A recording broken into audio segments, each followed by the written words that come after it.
Greetings, fellow humans, and welcome to another Tea with JD. It's been a nice long while since I've done one of these. I'm trying to get in the groove of getting back on the booktube, authortube things, side of things. The tea is hot, but it's not. It is hot enough. It is not too hot, and I'm not going to injure myself, and that's always a good thing. So, why are we here? Because booktube and authortube has a wonderful ability to suck us into a rabbit hole. And I want to thank the original Alice, Miss Ola from the Wild Witch channel, a very good friend, fellow booktuber, graphic designer, super cool person from Italy. Highly recommend her channel. I will link the video down below. She was talking about originality. The thing is that she quoted two videos. And this is the first time in a long while that I actually watched the other two videos before I watched the one that I was meant to watch because I wanted to. So that led me to the Critical Dragons channel to watch a video about originality, and then Raph Blue Tax's video about originality as well. Then I saw Ola's. I commented on all three, and then I saw Johanna's video about originality, and it's a different spin of a very interesting topic. So here, do we really like originality? Cheesy puns for the win. I think it's a fascinating topic. It's something that I've talked about before, and originality, good, derivative, bad. That is the base assumption of a lot of people. That's what is expected of us. That is what we should say. Here's the thing. When it comes to movies, music, books, comic books, video games, art, originality sometimes is good, sometimes is not our cup of tea. It's 2 puns. We can make a drinking game out of this, and you can drink tea also. People say they love originality, but that's something that's expected. Again, it's the romanticizing of the word originality. What truly does it mean to be original? I gave it some thought. I watched all these videos. I mulled it over in my brain. And I think that people appreciate quality and craft and surprises, but not necessarily originality. For something original, for the true definition of original, meaning, either completely different from what you normally see, or just a completely new take on something, that's not always going to stick, and that's not always what people like. An awesome book, an awesome video game, an awesome album is going to be awesome regardless of if it's original or derivative. The thing is that derivative has such a negative connotation because I stole it. But if you say that something is an Easter egg, a tribute, or is influenced by, it's good. And all these things can be part of the definition of the word derivative.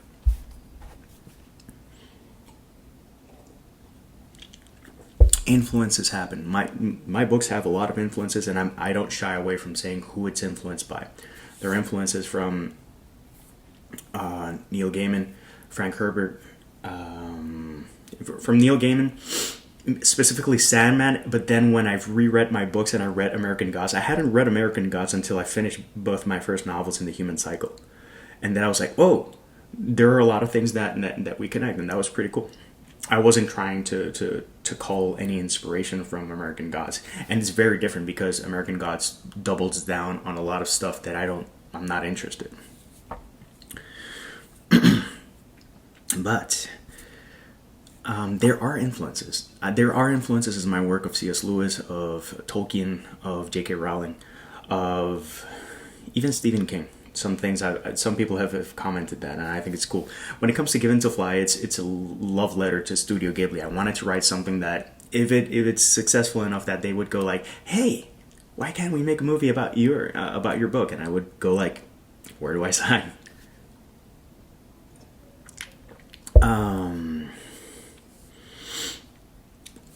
So derivative is such it's a loaded word.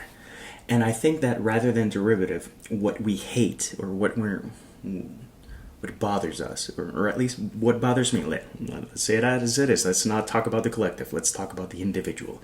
We're all mad in here, but still, we're talking about subjective realities and subjective perceptions.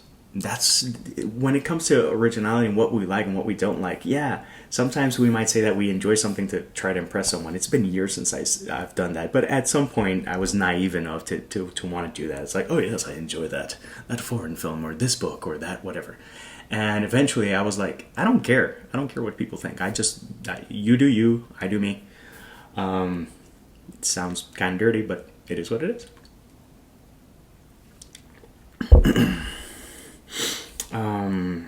So lazy. When I see something that's lazy, when I see another person that's like, oh, I am your father, it's like, dude. And when I see someone use the phrase, mother is God in the eyes of a child, it's a great line. I can't say, objectively speaking, it's a great line, but it's a line that's appeared in books, movies, and comics, and it's like, dude, just give it a rest, because it's been done. It's not a new spin on something. It's something that's already been done. One thing is to be derivative, another thing is to literally cut and paste and put it in your book. And predictability pisses me off to no end. And you can see this in books, in music, in art, in movies, in comics, in everything. But seeing something that's derivative, let's call a spade for a spade. The Graveyard Book by Neil Gaiman, which I actually like a lot, is derivative of the Jungle Book. It is his take on the Jungle Book, but set in a graveyard. He said it openly. And it's cool as hell. Or as a graveyard. I'm a big fan of Neil. I'm a big fan of his style. I haven't read the Jungle Book to see how derivative it is, but I'm pretty sure it's a different take, because there's no vampires and no ghost in the Jungle Book. So he took full inspiration from something, gave it a whole new spin, and did his own thing. That's something that I do, not something that I only love, but something that I do. So why is that? Why do you think that people enjoy that, or I enjoy that? Because although we appreciate originality when it's done well, and we'll get back to what that loaded phrase means, the familiar is also something that Raph talked about in his video. And if you get the right combination of originality and familiarity, like enough of each, it's a balancing act. If you have enough of each, that's when it works. And people say, no, I love original stuff, and it's like bullshit. Period. Because to sell my books, to give you another personal example, I have to say that Given to Fly is inspired and in the vein of Studio Ghibli. If I describe a story about an 11-year-old that finds out that there's no magic in his house because, for a good reason, because it lives further down the road, people are already like, wow. And then you say, it's kind of like a Studio Ghibli film in a book. And that's when people go like, because they link that original thing that they haven't heard before, and then something that they've heard and enjoyed and loved before, and they go like, maybe this is a good match. And that happens a lot with my books. When I talk about the human cycle, I say it's a story, it's an exploration of humanity through fiction. And it is seeing how much one human is willing to sacrifice his humanity to save humanity. It's got angels, demons, and vampires that don't sparkle. People always laugh when I say vampires that don't sparkle, for a clear reason. Twilight, love it or hate it, has a lot of haters. I haven't read one of the books, but I saw the first movie to have an opinion, and I'm not a fan for several reasons. That's another whole video, so we're not going to get into that. But by saying that and letting people know that I saw this, I didn't like it, so since I didn't like this, I did this, people go like, ooh, and they gravitate towards that. Going back to originality and whatnot, predictability. Oh God. Predictability it sucks. I've read a lot, I've watched a lot, I've listened a lot. One thing is to craft a song that has a familiar hook or a familiar chord progression. One thing is to have a book that you go like, oh, this is Hero's Journey, The Chosen One, or any of the other archetypes, and you go like, oh, well, this is kind of familiar but kind of different. One thing is to see a work of art and go like, this reminds me a bit of this artist. I'm not going to mention any artist because I'm not an art connoisseur, but it's kind of different. One thing is to see a movie and go like, is this a tribute to that? And another thing is to go like, oh man, you just plopped it in there. That sucks. When it comes to movies, give you an example. Of two bad examples. I saw Aragorn way back when, and I wasn't impressed. And it was A to Z. It was a functional story. It had dragons and had magic and stuff, but nothing felt truly original. It was derivative. And I'm not going to say it's lazy because Christopher Paolini wrote that when he was like 15. But I always ask, so is the book good? And then people say, you have to take into account he was 15 when he wrote it. I'm like, that's not the question. The question is it good? Is it original? Is it surprising? They go like, when you put someone in that corner, they go like, eh. And I go like, then I'm not going to read it. That's fine. And maybe I'm missing out. Who knows? There's other stuff that I'm more interested in reading anyways. But still, I saw the influences of Lord of the Rings and Star Wars, like put into that fantasy genre in a way that was okay. The dialogue was okay. The plot was okay, but nothing that I would go like, you know what, you have to watch or read this. You have to. Again, I've read fantasy. Reading and watching plain fantasy, and you go like, I've seen this before. But I wasn't completely pissed off. Then I saw Avatar, and Avatar from James Cameron was sold to me like, oh, this sci-fi extravaganza, etc. And the lazy derivativeness of that movie. We can have a whole conversation of how much I hate that movie because I was so disappointed. My expectations were very high, and people insist that it's, that it's amazing, and I'm like, it looks pretty. That's about it. It's not gonna age well. The story. The only thing I didn't, and guess what? I thought that both the parents of the female Avatar were not gonna make it, and one made it. Everything else. The only other surprise I had was when they're sleeping in the Avatar village. The Na'vi village, for purists that would go like, oh, how dare you not care, it's like, whatever, was how the hammocks when you turn it over, that was the original. The movies look like Halo, the tree looks like Secret of Mana, Fern Gully, The Last Samurai, Dances with Wolves, all of this seems like that's where they took the plot points to create this. The only person that I was impressed with in the movie was Sigourney Weaver because she can apparently do no wrong in my eyes and she's a fantastic actress. But everything else I was like, it's okay. It's visually nice, but for that I can play a video game. Go into video game.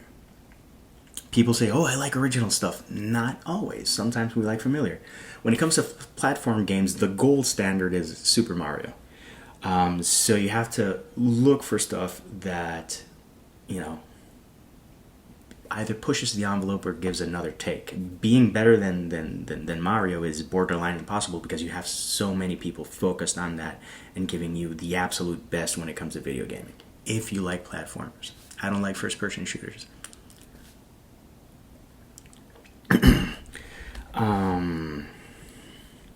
The same thing with Zelda.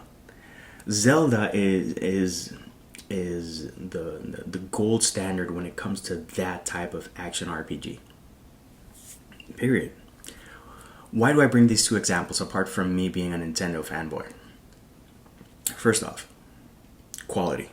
Second off, it's the same story over and over and over again, and they give it a slight twist each time, and each time I still eat it up and gobble it up, and I am fascinated, and I am engrossed, and I am completely enamored by the experience and the surprises that they give me, because these people push themselves creatively and in terms of design and in terms of quality, always. And that's something that's very, very much something I appreciate and I get behind. When it comes to music, the Beatles is, if not the most famous rock band of all time. If you step back objectively in terms of sales and whatnot, in terms of influence.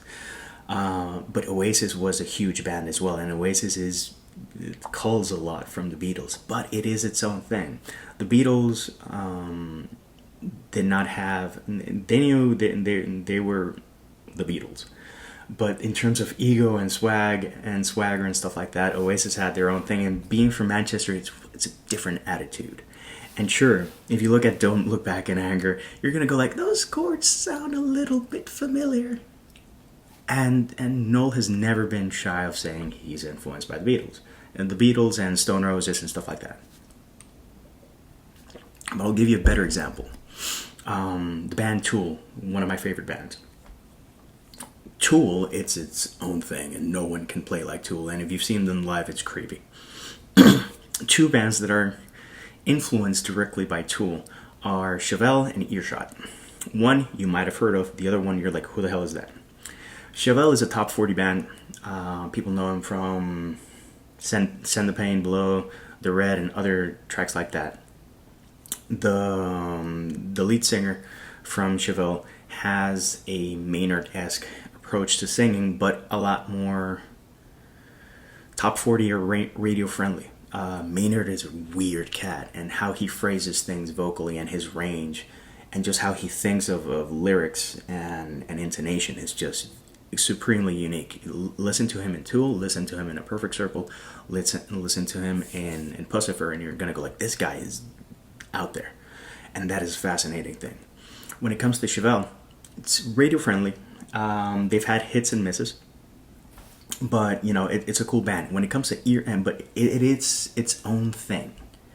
They have their own sound. It is a more grungy alternative version of Tool, which is this weird psychedelic metal band. And then Earshot sounds like the dollar store version of Tool. They're trying to swing for the fences to the same level as Tool. They don't have the chops to compete. Vocally, lyrically, musically. I'm not saying it's a bad band. I'm saying that you hear them and you know what they're trying to do and you go like, eh. So I can hear Earshot and appreciate it, but I'm going to forget it. But I can hear Chevelle and I can remember it, and still it's not apples and oranges. It's, you know, you have Tool, which is, again, I'm going to use that term again, gold standard. And then you have Chevelle, which is cool and nice. And I know that some people love it. And then I got to thinking, going back to Originality, Johanna's take on music, Ola's take on graphic design, Raf's take on familiarity, and the other channel, I forget the name right now, and I don't want to lose the thread. And their take on things being derivative in different episodes. The example that they gave was the movie Alien and episodes in the new Star Trek series and an episode in The Orville, which are like tributes to Alien, but with their own spin, set in their own universe. So when it comes to the familiar,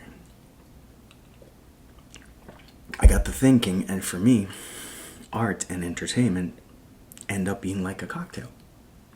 Think about it. A well-made cocktail is always going to be a well-made cocktail, no matter where you have it. To do a well-made cocktail, you need to follow the instructions, have quality ingredients, and do things and know it, and know your craft in making the perfect cocktail. What happens? You can perfect that, and then you go like, why don't I add rosemary? Why don't I add grape jam? Why don't I add a seltzer? Why don't I add another liqueur? And you take the base, that is a quality made cocktail, and you start giving it your own spin. That's one thing. The other thing is that you can have the same exact cocktail in a bar, a restaurant, or at home. And even though it tastes the same, the experience is going to be different because of where you're at. And that, I think, is very important to note, because environment is like style. It is part of the style. It is part of the experience. Reading something on an ebook, on an e-reader, reading it physically, and listening to an audio, it's the same story, but it's going to be different. But again, it comes to quality. If someone knows their craft, they can do something derivative and you can still love it.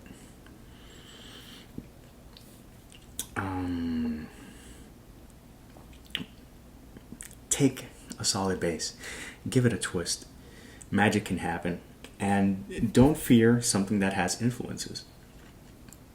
Again, one thing is to have that cocktail, to have that influence, to know where you're from, to know how to craft something like this, and then you can get creative. Then you can give it a spin, and people are going to go like, oh, this is kind of like this, but has a new twist and a new surprise. And that's all we're looking for sometimes. It's a surprise. And sometimes we're looking for more of the same. Sometimes you finish a book, and you go like, wow, that was so good, and I'm so happy that story arc finished, but I want a little bit more.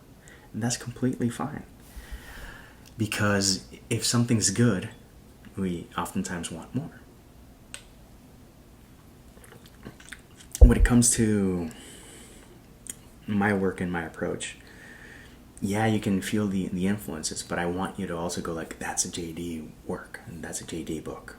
No matter if it's a poetry collection, no matter if it's a short story collection, no matter if it's a novel. I try to push to have that sense of originality, and I can talk about that in my work specifically in another video because this is already like 20 minutes long. But the familiar is not a bad thing. What we call derivative is often what we enjoy. And what we call original is not always gonna work. I'm gonna give you a good example and a bad example. I'm gonna start with the bad example. I can not deny that Frank Zappa is an original musician. Super original. Not my cup of tea. And I've tried like twice to try to get into Zappa, and we just don't connect. It is too much. It is too weird. It is just something that I go like, I'm gonna flip it to video games. There's a game called The Unfinished Swan, if I'm not mistaken. The setting is you're in a white limbo, and you're like, okay, so what am I supposed to do? You press a button, and you have these ink balloons that you throw against the wall, and the stage reveals itself. I'd never seen that. I'd never played anything like that. It has that big wow moment. It is very original, but it is accessible. So accessible originality would be the follow-up to this video, which I think we can talk about on another occasion so that this doesn't go on too long. But what do you think? I'm going to put the links down below to Ola, Johanna's, Raf's, and Critical Dragon's videos. They're well worth your time. Very different. I hope that I'm contributing to this conversation. And until next time, peace, love, and my girls, I hope your tea is wonderful. And I hope that you have a great time. Cheers.